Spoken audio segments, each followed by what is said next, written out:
Good morning. Hi, good morning. Good morning. Good to talk to you. Great to talk to you. Thank you. I hope you are staying home and staying safe right now. Yep, I'm home with my husband, and it's a real test of a marriage, right? Yeah. Learning. Yes, we do know, actually. But it's working out for us. And my dogs, Eleanor and Franklin. So most of the time, we're doing fine. Yeah. We're lucky. Yeah. We're lucky. Eleanor and Franklin. I guess I should not really ask who inspired those names. Come on. Come on, Felicia. Please. An accident, That's so cool. The big news, obviously, coronavirus continues to be dominating the headlines. The unemployment numbers this morning, I think, shocked a lot of people, maybe not so much others. We've got one stimulus bill through. We'll wait to see how that works. Is the House talking about a follow-up, a fourth phase? Are you working with the administration? Is there any talks about what's next? Absolutely. We are having, in fact, 2 conference calls today, one yesterday, and a lot of the focus is on what is the fourth phase. What are we going to do in the next bill? And I want to tell you, we're getting calls from people who they're happy that they're and wondering when they're going to get those just their checks of $1,200, $500 for the kids, but they're also telling us that's not even enough to barely get started on the kind of debt they have. And so we're looking at legislation that would not only send one more, but maybe regular checks to people so that they can survive. There's also been a lot of criticism thus far about the checks getting to people after they file tax returns and people who haven't filed tax returns in the last couple of years. What are your thoughts? So here's the good news, that they changed their mind last night about people who on Social Security who actually do not file for to pay their taxes. They don't make enough money. Mm-hmm. And what these seniors were saying when they were calling us yesterday was, they know where we live. We get Social Security checks. Right. Just send us the check. For seniors on Social Security, it looks like that is going to happen. Okay. However, for some people who have what they call SSI, this is disability Social Security, we don't think they're included right now. We're going to push for it. For veterans who don't pay taxes and don't file a return, we want it to apply to them as well, that they get their money. So for seniors on Social Security right now, it's looking better. It looks like you're going to get your check sent to you. So how have these talks been going? What's the bipartisan talks been looking like right now? Just because before coronavirus, obviously everything was extremely split. Well, right now we're working as a Democratic caucus to come up with a proposal that we will offer to the Republicans. Hopefully we can get some of that in there. We know that we continue to address the issue of protective equipment. Right now we're still getting calls from frontline healthcare workers that there just aren't enough. So we're going to try and solve problems in the meantime, and then look further, things like pensions and OSHA protections for workers that are in dangerous situations. And so, we're developing a whole list. We want to make sure, for example, that pharmaceutical companies aren't engaged in price gouging. You might even say war profiteering as we develop treatments and vaccines, et cetera. Go ahead. Governor Pritzker has been very vocal since the get-go and complaining about the supplies getting to Illinois, recently saying a box of masks that they got were not the right ones for the frontline workers. What are you guys doing on the legislative level to speed that process up a little bit? We've really seen, we've been so disappointed at the federal response to that. The president has been reluctant up until now to really take charge of the supply chain to get the products out that people need, to make sure that we are manufacturing those products ourselves and making sure that we're finding them. I just got off a conference call for members of Congress with FEMA, the Federal Emergency Management Agency. They're taking more responsibility now of the supply chain, but I have to tell you, it's still inadequate. The federal stockpile is running low, dangerously low. Think of that. The richest country in the world. We've known about this for so long, and we're still getting those calls every day from the frontline healthcare workers who say, we don't have the masks, the gowns, the gloves that we need, let alone the ventilators. It's really, really frustrating. Congresswoman, how do you balance, because look, I was really inspired momentarily of the bipartisanship between Speaker Pelosi and Minority Leader Meadows, and the Senate voting 96-0 and nearly a unanimous vote in the House. How do you balance that desire for people to see bipartisanship while also representing the values that you hold true for your party? Well, you know, we're going to keep pushing based on what we hear from our constituents. And they're hearing the same thing from constituents. And so they're going to have to be responsive. We're going to we are looking for things that aren't extraordinary, but they are really needed by ordinary people. Small businesses are calling all the time. And, you know, we've done some good things in the last bill, the CARES Act. But there are more that we need to do to make sure that there is not a total collapse at the end of the day of these businesses and their employees. So we're hoping that the constituent force, the ordinary people that are calling their Congress people, will lead us to a bipartisan solution. I want to pivot a little because I just really want to get your opinion. It's been something we've been debating for the last few days. The media carrying the president's statements every day, the press conferences, the latest numbers. For a while they were carrying them, they stopped for a while, they were only carrying part of them. What do you feel? Because there was so much misinformation coming out, it's frightening, but at the same time, we're talking about the President of the United States. Yeah, I mean, it's really been incredible, some of the things that have come out of his mouth. And then he'll have his experts like Tony Fauci come up and actually try and set the record straight. Thank goodness for Tony Fauci, who has been there for decades at the National Institutes of Health. We have to go with the science. But I think it's also just interesting to see that the president continues to talk about his polling data, the number of people that are watching him. Ratings, exactly. It's just amazing to me. The president needs to take a more serious tone. He has begun to do that a bit, but yes. We're far behind. Yeah. Yeah, we had this conversation, I think yesterday, where we asked each other whether or not we felt as though the news and the media should still focus on what the president is saying, or should we be more focused on Dr. Fauci, the science, other people, the health officials right now? Do you feel like that's something we should continue to show? You know, these press conferences that go on a couple hours and that, you know, he gets into extraneous information and goes back to Barack Obama and the last election. Right. It is ridiculous. We need to get information out to people, what they can be doing and what they can expect when they can get the relief as a small business or as an individual, when the checks are going to come. And by the way, we think in a couple of weeks, people who they can make direct deposits to, that money is going to start to flow. And tomorrow is the day that the small businesses can begin to apply for the major programs of relief for them. And so that's what I think people want to know. Yeah. Just when and how and what can I do? Coronavirus is hitting all of us, of course, a lot of communities, but your district, the 9th district, has seen a lot of cases, especially in the northern suburbs of Chicago. What are you hearing from constituents, from people on maybe why we're seeing a spike there or what they need to help contain this thing?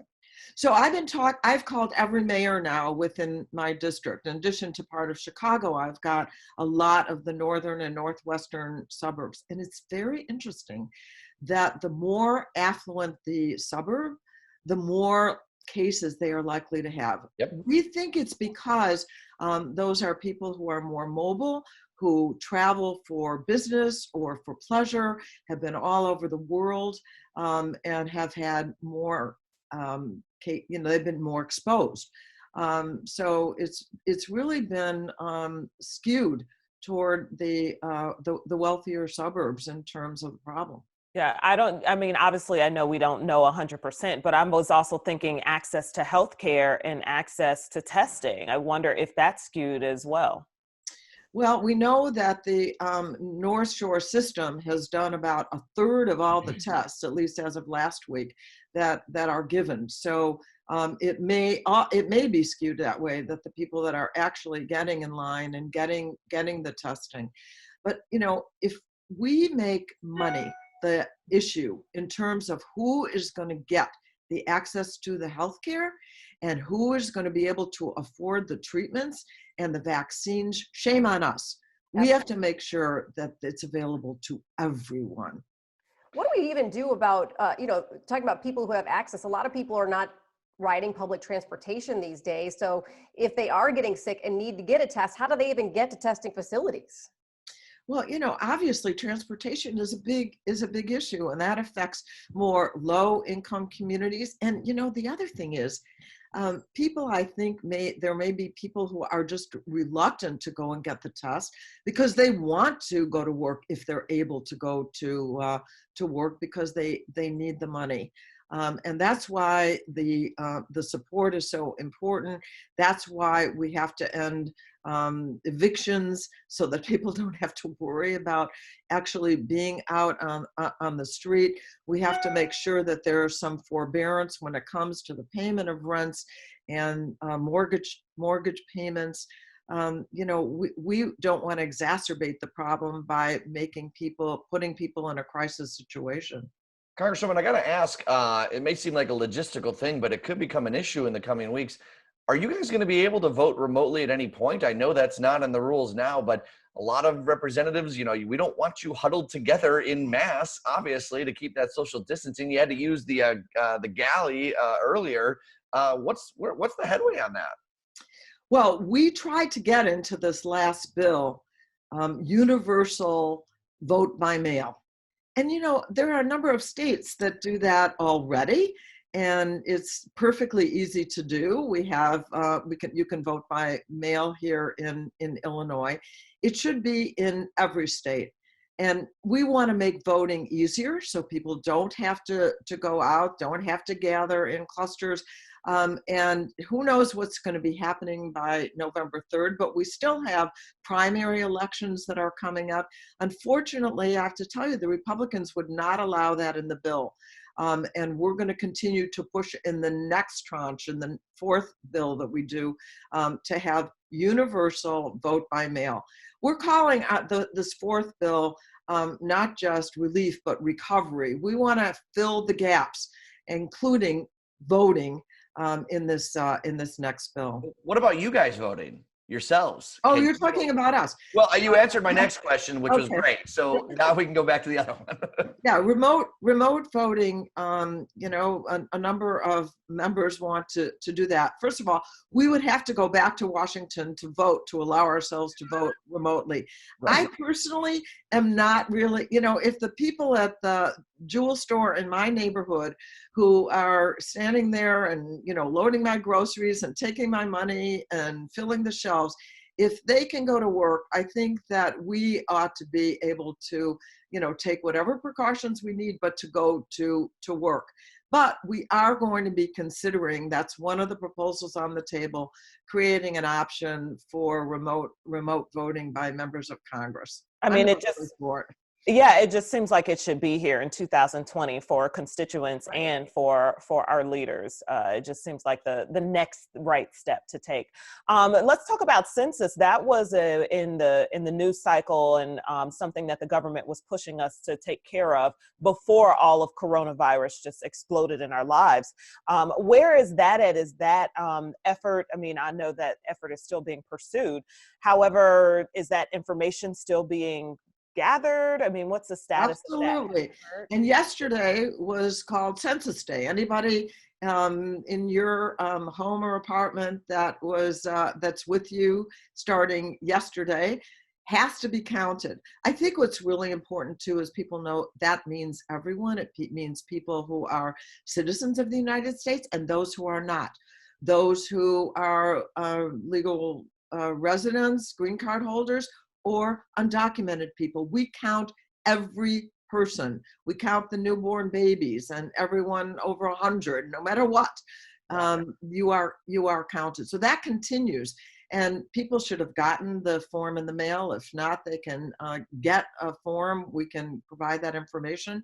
And they should return it, because for every 1% of those uncounted in Illinois, we lose about $195 million per 1%, and we can't afford to do that. How concerned are you that the coronavirus dominating in the news is going to push the need for the census to be filled out lower on the totem pole of importance for many people? It may be, but on the other hand, people are home. I know my husband and I went over our census form and turned it in. So people should take that opportunity to do that. The governor Pritzker talked about that at length yesterday in his coronavirus talk and press conference, and we're really still trying to emphasize that. Otherwise, you know, the number of congressional districts is also decided. It's not just the money, and we could actually lose another congressional district because of the lack of people complying with the census. So do it, be counted. Yeah, I got the form in the mail and I was able to go online. And I think, John, you went online too. And it took less than 10 minutes. Yeah, it was very quick. It's very quick. And if you don't have the capacity to go online, you can just fill it out and mail it back and you're counted. Congresswoman, should Bernie Sanders drop out of the race? Well, look, I'm not going to tell Bernie what to do, but it seems pretty evident that he is not going to be the nominee. I think we want to make sure that we have a nominee that can win. I'm watching my dog's. Yeah, I was just going to say. Is that he wants to be in the picture. I think that was Franklin. And so, you know, we need to focus on the election and, in my view, making sure that we have a different president. And I think our nominee, it's pretty clear, is going to be Joe Biden. And everybody is, you know, hopefully still watching and paying attention to this election, and that we're going to have the primaries go as usual. I wonder, are you concerned at all about the momentum Biden had going in before the stay in place order was issued? Do you feel like that has slowed at all? Because all we're seeing now, it really is on social media and on the talk shows, but not the rallies that really were helping, you know, get the base behind him.